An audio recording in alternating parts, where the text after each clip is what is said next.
Hello, this is Zweistein and this will be a Federation video tutorial fix. And why fix? That's because I found a fatal flaw in one of the builds I have posted onto YouTube, and hopefully I'll rectify the situation with this build correction.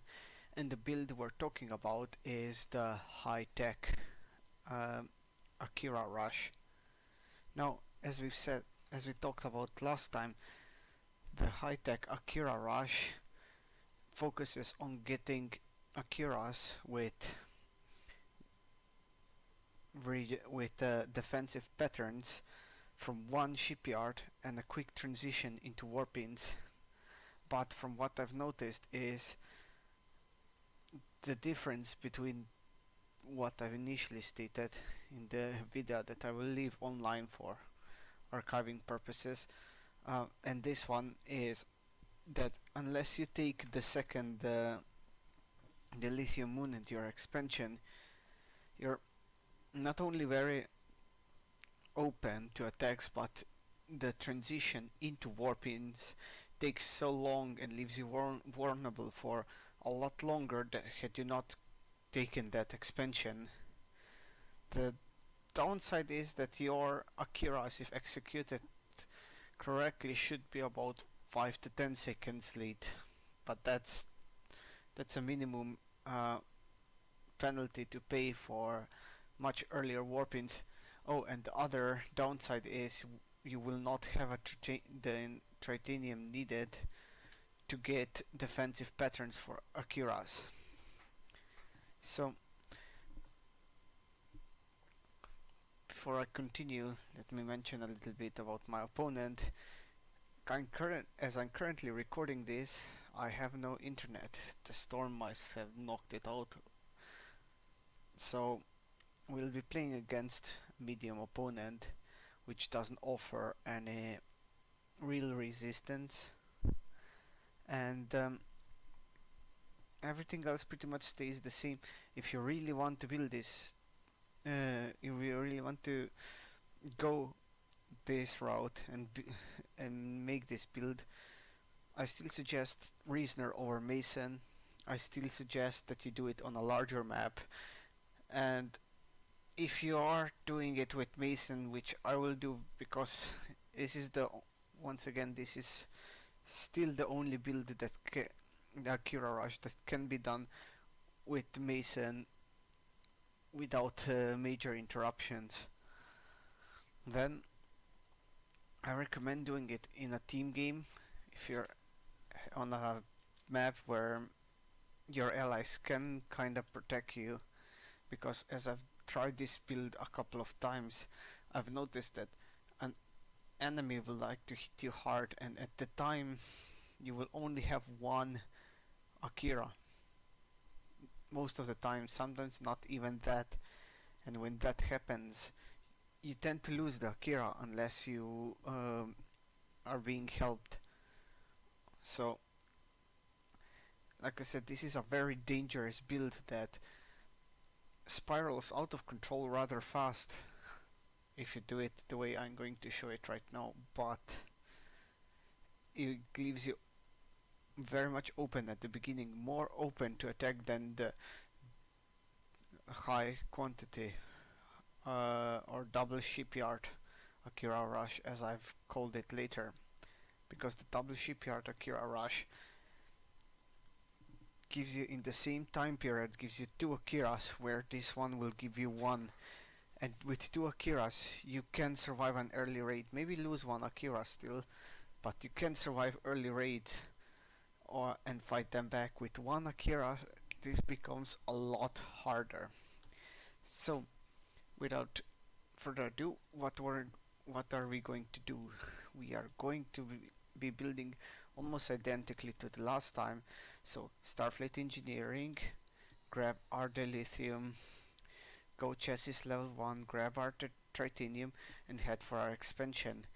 But at the expansion we grab Dilithium first and we do the minor transfer trick, which on this map, since the expansion is here, I'm probably going to transfer a miner from Dilithium to a Tritanium moon and one Tritanium miner to the expansion to mine Dilithium. That gives you a lot of Dilithium, a lot more that you're going to be able to spend because you're going to be capped at Tritanium. But on the other hand, uh, it allows you to grab warpings super early compared to the last time. Once we've built our dilithium, we again build a shipyard at the expansion. If you're feeling very threatened, you can potentially build a shipyard first and dilithium second. That's going to slow down your warpings a little bit. So after we have warpings, we build, only then do we build another shipyard here. The upside being that with this build, and since we're going to be mining dilithium from 2 moons but producing from 1 shipyard, we're going to have a lot of dilithium, allowing us to, after warpings, transition into our Urad yard if we want to, which again, it's interesting. But if we want those defensive patterns, we're going to have to grab the Tritanium first and then go for the second shipyard. So that was pretty much the build, and let's get right into it. So we grab Mason just so you can show off that it's possible to do this with Mason. We queue up for miners. We build Starfleet Engineering. We build a storage dock, and we check what our scout is doing. No, this is pretty much the settings you want all your scouts to be, unless you have a Klingon scout. Then you want this until you've killed the enemy scout, if you've gone for that route, and then turn it off. Otherwise your scouts are going to run into the fray trying to protect your other ships, and a glorified runabout is barely going to be enough to protect your fleet. So it looks like we're against the Borg. Miners are coming out. Now against the AI, you're not going to see me scouting too much. That's because the AI does one of the following things. It either takes this moon or this one's first and then goes the other way around, and then once it's done with that, it's gonna try to take this or this moon. And yeah, it tends not to build a lot of ships or use them economically. So as you can see, we're now grabbing our chassis level 1. We're expanding and we're grabbing our Tritanium, but we haven't built a shipyard yet.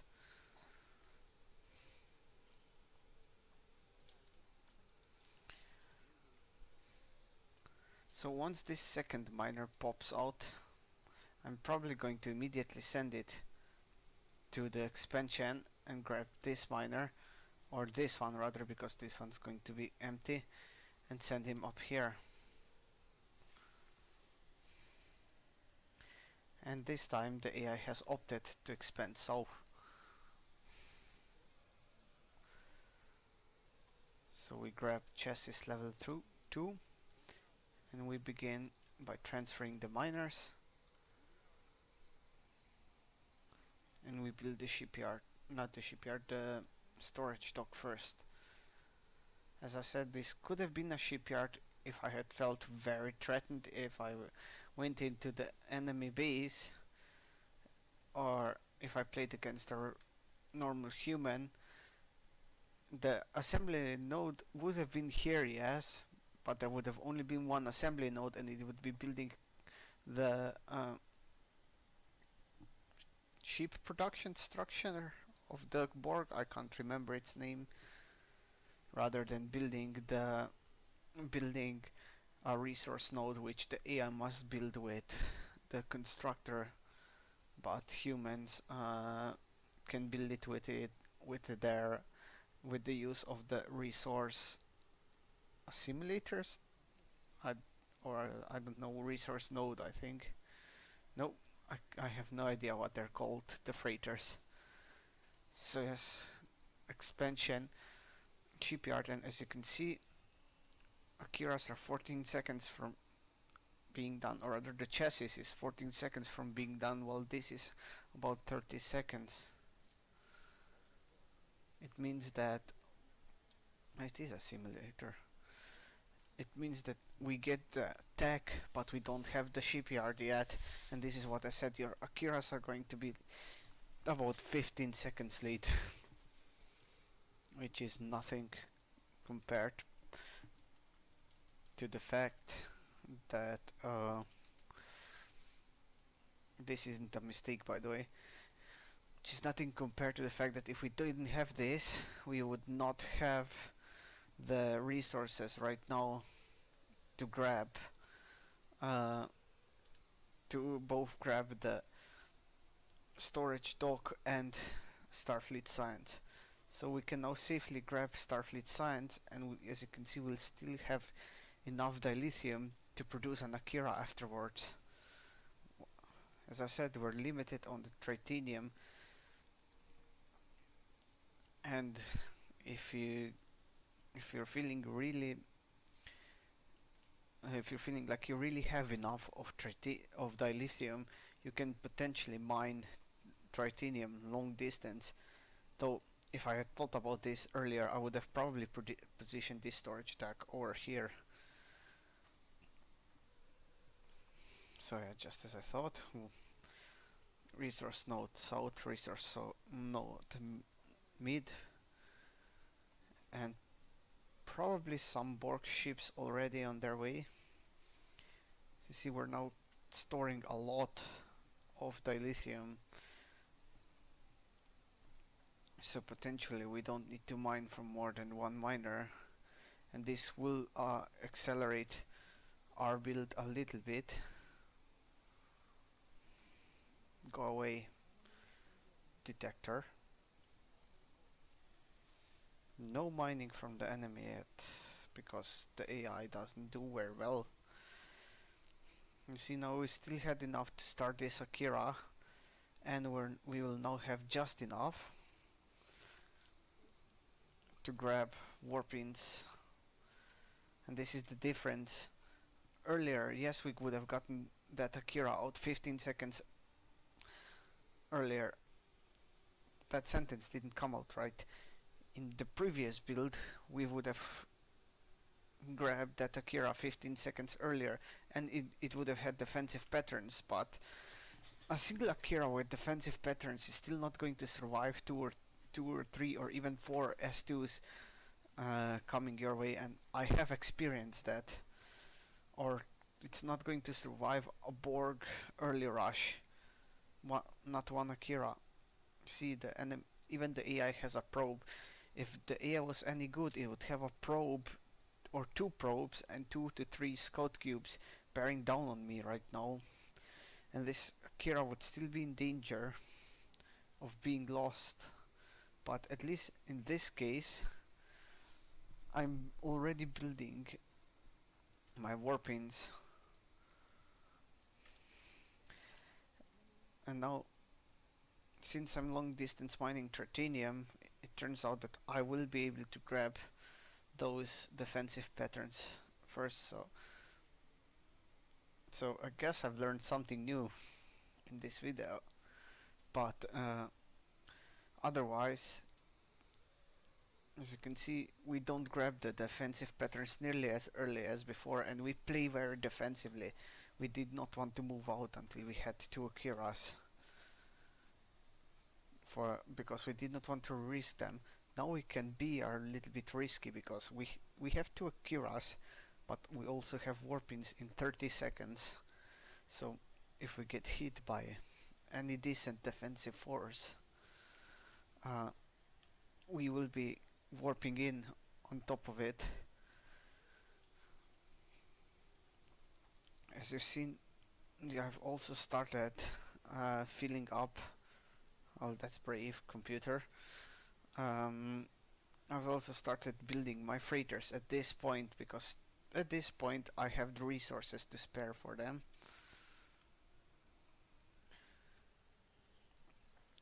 Also, one probe really doesn't scare me that much,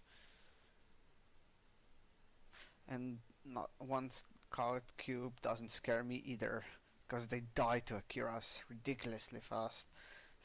And now we have warpins.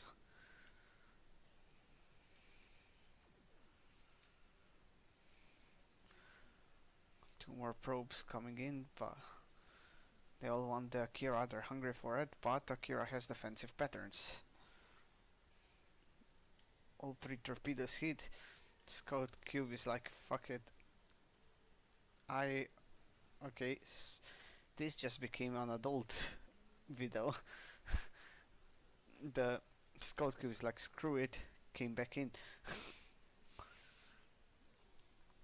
uh, let's put the miners to work, bring the Akira down, fix our screwed up rally points, build storage dock, and get the constructor ready to build the other thingy. The shipyard. There's a lot going on right now, and this thing is murdering me. So let's.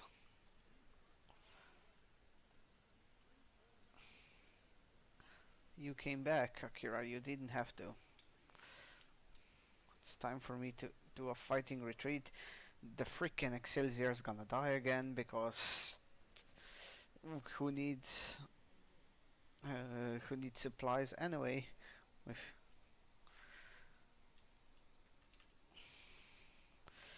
But let's not give them the galaxy as well. They are too stupid to realize that it could just follow the galaxy, like it's following it right now. That's emergency repair. It's still nice having ships between the galaxy and Akira, because every time the adapter scans one of the Akiras, and why are you suicidal, galaxy? Every time the adapter scans one of the Akiras, it gets the adapted microphoton torpedoes.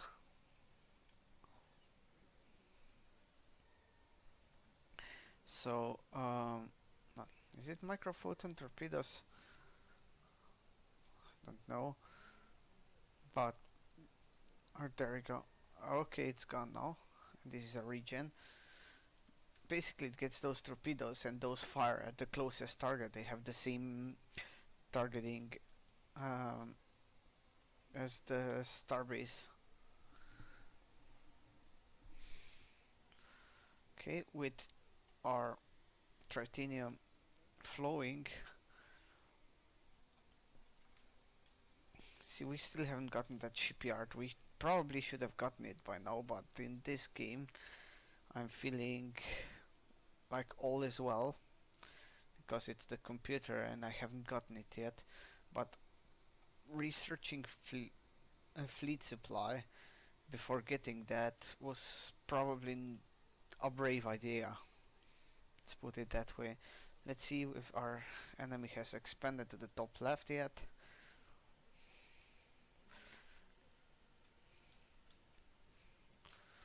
"23 seconds till the next warping."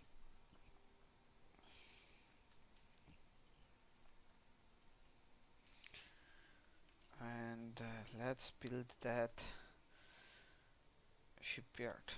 Now, the reason why it took a bit longer to grab that shipyard is because I decided to long distance mine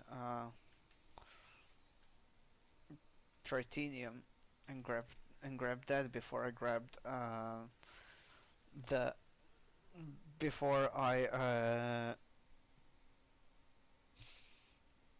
sentences hard. The reason it took longer is because I was long distance mining dilithium, not dilithium, Tritanium, instead of mining dilithium, so it turned out that I was getting a bit more tritanium, which allowed me to uh, grab all those special attacks earlier, but it did delay my shipyard. Let's kill this before it starts seriously hampering our crew, because these things will slowly assimilate nearby ships. No expansion here yet. Let's check the top right corner. And you see, I've just activated high movement autonomy, which means ships group out a little bit closer, and it means that every ship will move into the range to attack this, while on low movement autonomy, as long as the one ship can attack it, the other CC will just stay in formation and not fire. See, this one just stays here and is not firing at stations. Low movement autonomy is good when you're bombarding something. Oh, hello, high energy slicer. You see, the ships are now staying in formation, so if I add high movement autonomy, they move in. And this is also good for chasing. On low movement autonomy, ships will not chase. On high movement autonomy, they will. But it also means that as long as something is getting attacked, like a single shot is fired against this group, and the group is standing still, like if the ship gets fired upon, every single ship from this group will group together and try to attack whatever's firing upon this ship. So you need to be careful. In, like I said, this is not a good thing if you're bombarding structures from afar. I could use this shipyard. I think we all agree that shipyard standing there doing nothing is a bad shipyard. Since we're against Borg, let's grab improved weapons as well. I'm guessing there won't be any regen spheres because the AI just isn't good enough to get to that point. But against regen spheres, you want, you generally, well, you want weapons level 1. You can survive without it just fine, but with weapons level 1, regen spheres are going to just die. And especially if we have a Noah with you. So as you can see, we're now threatening the enemy base. And this is where I set everything to low movement autonomy. Because I'd rather fight with fewer ships and have them all be safe than have the entire fleet repeatedly plunging under starbase fire. And hello, Borg. This is a good time. Let's start killing.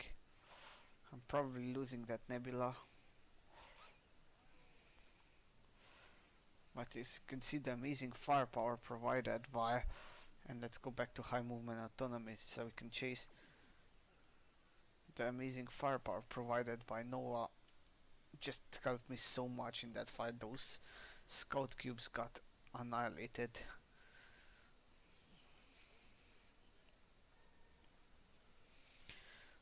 Another warping. Let's grab this. Let's grab the Akira here. Let's have the Akiras from the lower shipyard regroup at the upper shipyard. And as you can see, we're now pumping out so many resources that I can go for a Eurodiard and not worry about it. I'll definitely have resources to fill it. Mr. Thunder, hello. I don't know if you heard that, but the storm is slowly passing, but it's still nearby.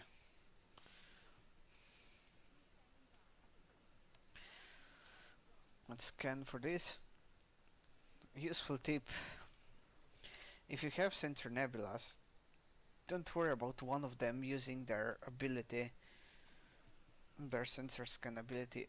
at one point I was in a 1v1 against Borg who went for simulators, and if you've watched my previous video you'll know that the simulators are a particularly nasty strategy.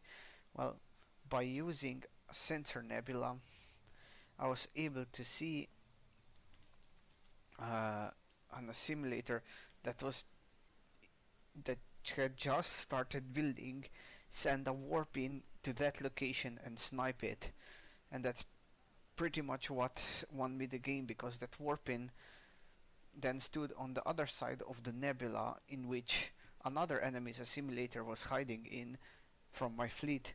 So I, for activating this ability, which many people find useless, I was able to snipe two assimilators, basically securing my victory. So don't underestimate the sensor nebulas. They are a great ship.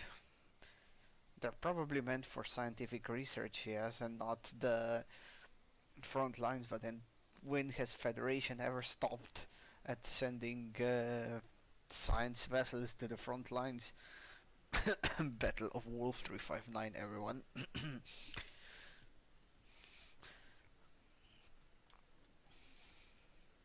That's great. We have enough ships, we have a veteran, we have an ambassador tanky ship, so let's just go fleet supply and engage the starbase. And there's another fleet supply coming in.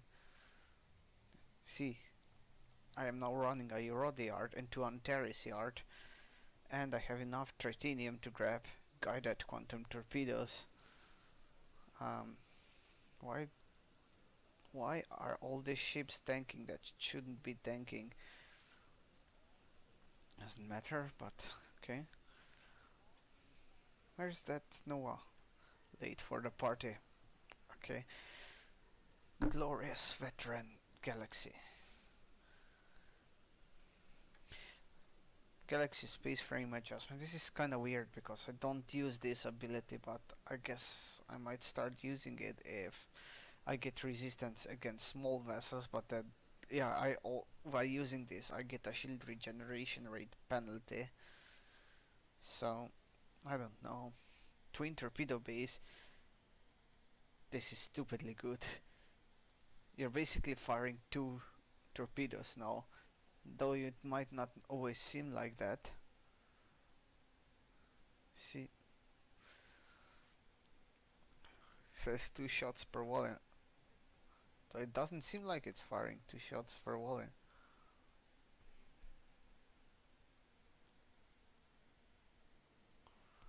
I guess this is an old tooltip or something left in. It's not firing two, definitely not firing 2 torpedoes per volley, but it's machine gun firing. Maybe the delay between the 2 shots is 0.75 seconds, but still this is a good. Galaxy is pretty good when it gets veteran status, as you might expect from a former flagship of the Federation.